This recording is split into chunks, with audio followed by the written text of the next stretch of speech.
caawa oo ay ku beegnayd 29 bisha barakaysan ee Ramadaan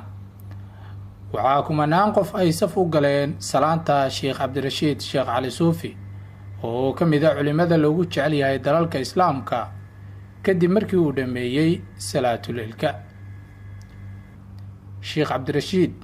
ayaa caawa markii afraad dhameeyay Quraanka Kariimka ah intii lagu guda jiray bisha barakaysan ee Ramadaan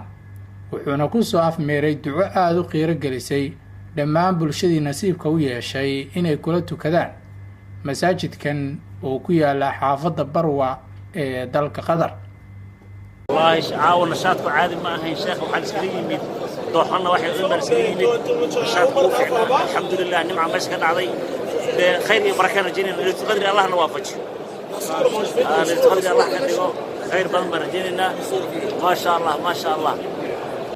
ugu dambeyntii Sheekh Cabdirashiid Sheekh Cali Suufi ayaa bulshada muslimiinta ah kula dardaarmay inay iscafiyaan oo iscaawiyaan wuxuuna Alle uga baryay inuu ka aqbalo camalka wanaagsan ee ay la yimaadeen bisha barakaysan ee Ramadaan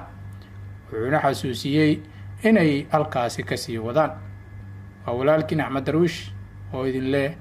ciid mubaarak kullu caam wa antum bikhair.